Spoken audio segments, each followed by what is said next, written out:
A disclaimer, some of you guys are fans of Alex Jones, some of you aren't.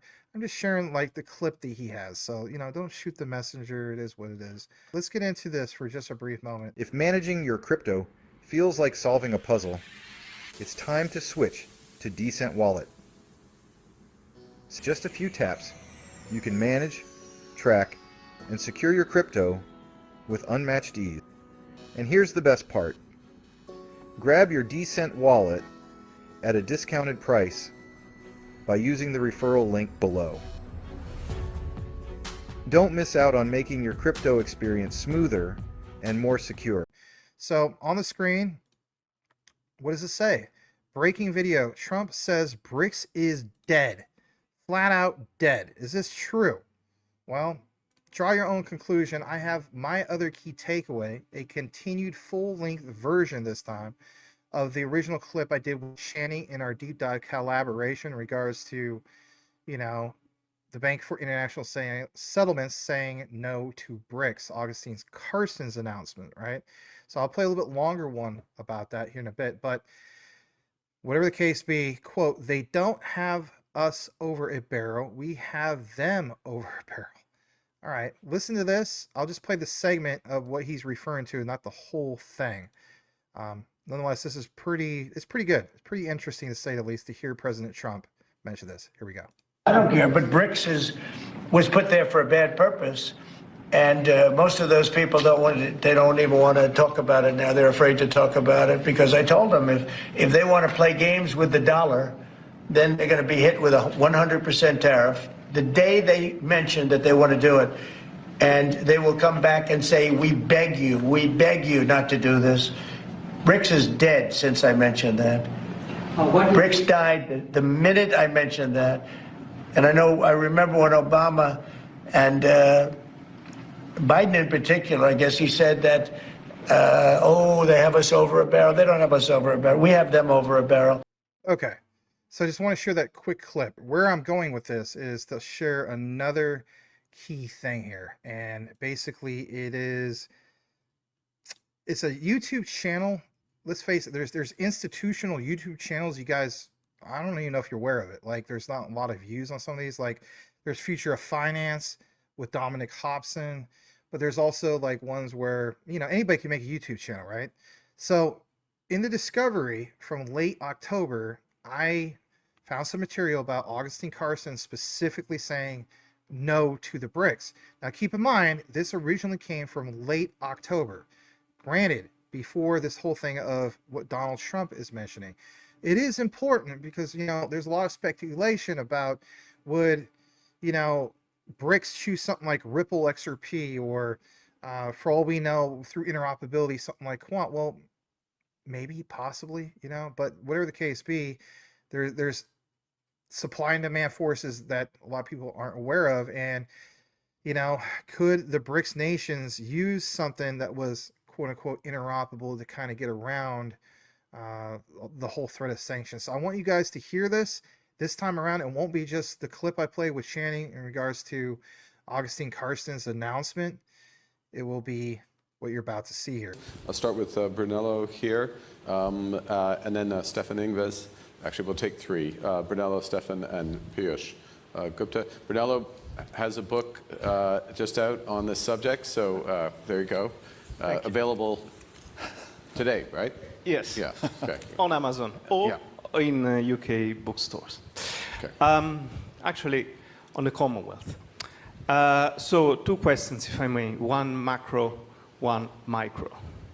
So on the macro, so as a bit of a segue to David Marsh on the BRICS currency, we all kind of agree that this is not going to happen anytime soon. It's not even an idea, because where would you put the central bank? Moscow, Brasilia, so it doesn't make sense. However, there's an interpretation of it that could be a bit more interesting, which would be China building the rails, to use Andrew Bailey's definition, along the Belt and Road Initiative countries, and then having the renminbi all other countries running on those rails.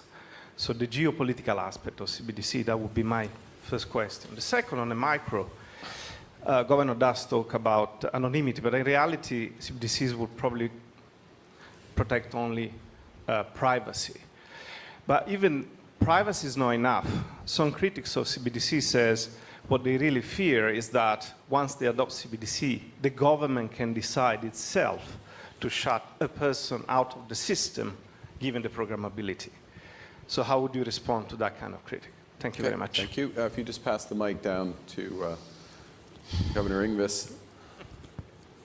Well, first of all, let me say that this is a remarkable panel, because I started talking about these things about 10 years ago, and it would have been absolutely impossible then to discuss the way we discuss today. And kudos to all of you, because back then, basically, I was told, can't you just tell your citizens to use physical cash and stop it? And the answer to that is no. But that's not really my question. My question is the following. Actually, what we are talking about here is fiat money. And fiat money is actually decided not by central banks or created by parliaments ultimately at the end of the day, because otherwise you just don't know what you have. And in that environment, it took us a long, long time, going back to the late 1800s, to come to the conclusion that in most cases, and that was in a world when everything was on paper, it would be okay for the central bank to be the sole issuer of physical cash. Now we're moving into a world where everything is going to be digital. And that, of course, raises the whole issue of to what extent it should be possible for the general public to hold fiat money in the form of digital central bank money. And who is to decide that? Is it the political system, ultimately, at the end of the day? Or should it be up to the central bank themselves to come to the conclusion, no, just let's ignore providing the general public with digital currency? Thank you. Okay. And Stefan, if you can hand to Piyush, please. Hi. Thanks. You know, if I had to very succinctly try to define the differences, the commonality, everybody agrees there's power in tokenized money. You can program it, it's atomic, real-time settlements. The subtle difference is, Governor Das says, let the central bank do it. Governor Bailey says, let's put a threat on the table, have retail CBDCs just in case the private sector in its rent-seeking capacity doesn't want to innovate and doesn't want to do it, so let's have it in case. And Agustín says, let's lean in and help the private sector use and tokenize commercial deposits to create something. So end game is the same, it's just three different approaches to how you might want to deal with it. Now, I tend to believe that what Agustín is suggesting works. In Singapore, we have programmable money exactly as you have, sir. We have purpose bond money. We have the government payments going. We have tokenized government. But MAS has leaned in to help us create that with commercial deposits, tokenizing commercial deposits, as opposed to issuing direct central bank currency. So my question actually is more to Governor Das. Why would you believe that the commercial banking sector would not lean in and would require and necessitate the central bank to take that step? Okay. Great. 3 questions. If you want to comment on the BRICS thing, you can comment, but you don't have to. Let's put it that way. A core question about access, controlling access to the system. Is that a risk that comes up? Secondly, in effect, around who decides the limits to access to retail central CBDC, and are there limits on it? And Governor Das, specific to you from Piyush. So, do you want to start? Why don't you start? Yeah. So I think broadly 3 questions I have noted down, and I hope I have understood them right.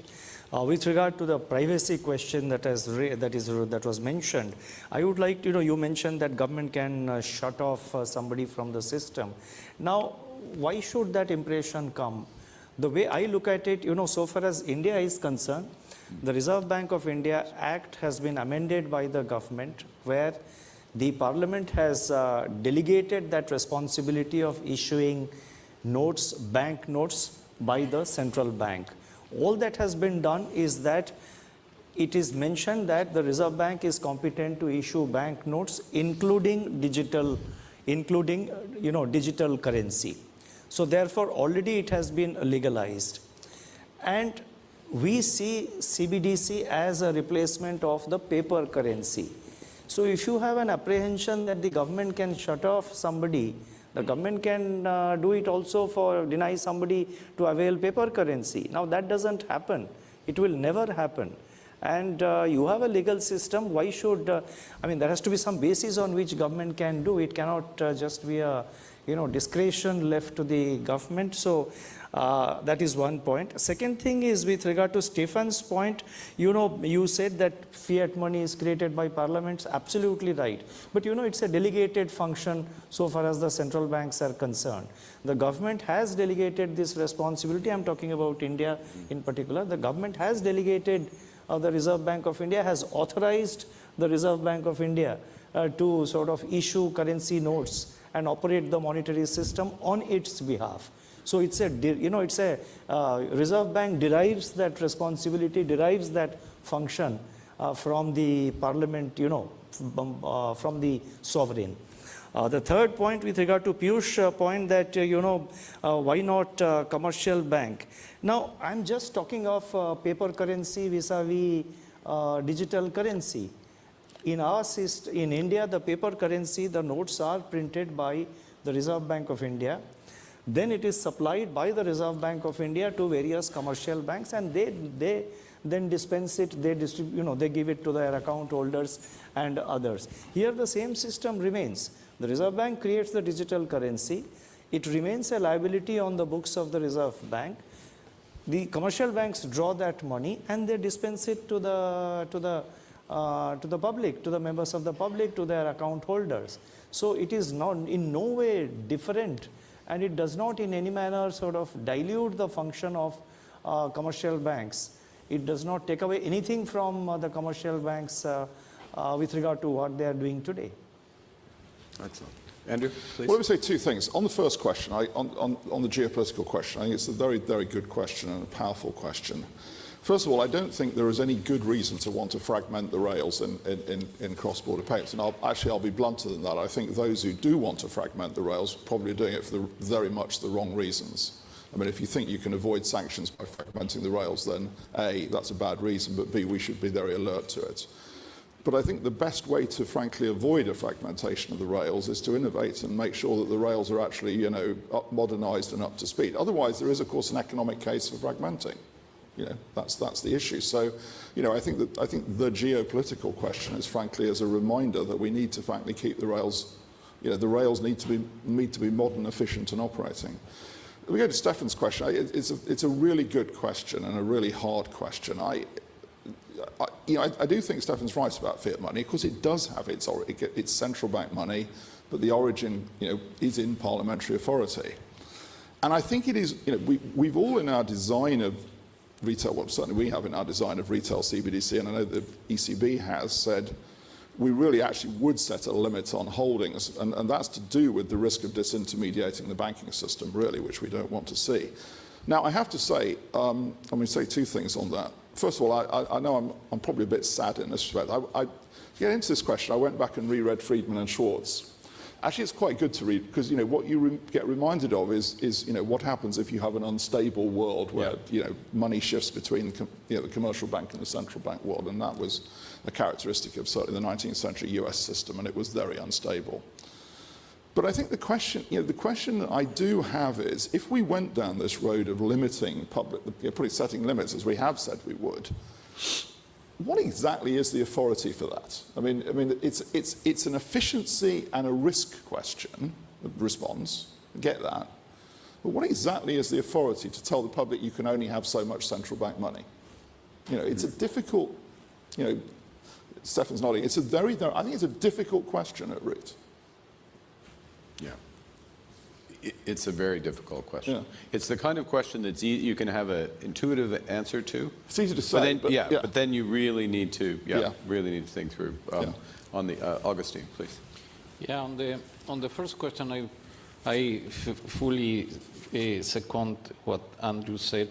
And let me add just two points. One, technology will not define if a currency is more coveted for others. I think the real issues, what gives value to the money, and the usability. And I tend to agree with Andrew that if it's being fragmented and others, payment systems are being developed for the wrong reasons.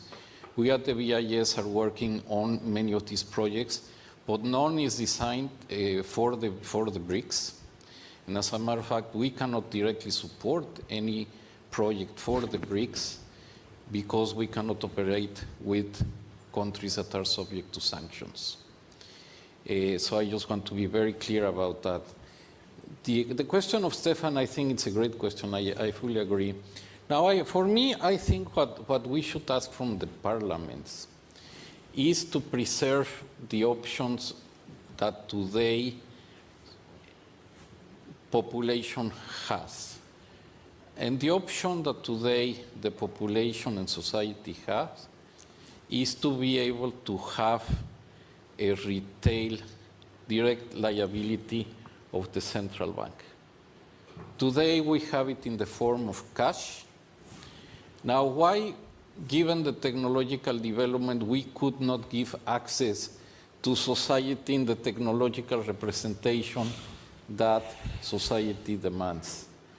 Once you give that option to society, then it will be a matter of competition as it is today. Having in mind that there is a commercial sector and there are others that really will be striving to become far more competitive than central bank money. But I think it's very important to give that options to society. Otherwise, I think the role of the central bank would put into question.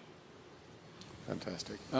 I think that's a perfect way to end this panel, and with ending this panel, end this 39th meeting, International Banking Seminar. Let me. I'll just conclude by noting, and this is not a summary, but a common theme.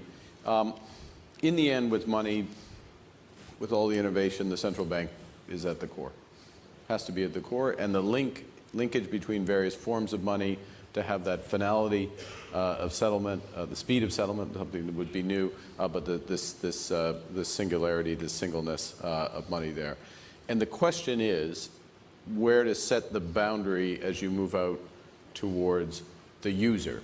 And one of the things, many things striking about the discussion, but this core point of being user-centric. Ultimately, it's about people using the money and how do we make that, and this potential that exists to be much more inclusive in a much broader sense, not just individuals, but this point you started with Shakanta, a broader range of transactions and exposure, and Andrew and others brought it up. So where does the boundary struck? And I'll just compliment the panel, because the commitment, not just the technical expertise of them and their institutions, but looking to find the way to set that boundary that allows for that competition and innovation to happen, so that the users get the users, the citizens, our colleagues around the world, get exactly what they deserve from the financial systems. All right, so that is the long version of it. The other one I did on a video with Channing is the more condensed version. But I said to myself, when I heard that thing, or that announcement from Trump about saying no to BRICS, I was like, oh, okay, interesting. Because again, this was from this panel all the way back in October. So all of this is just, it's coming full circle.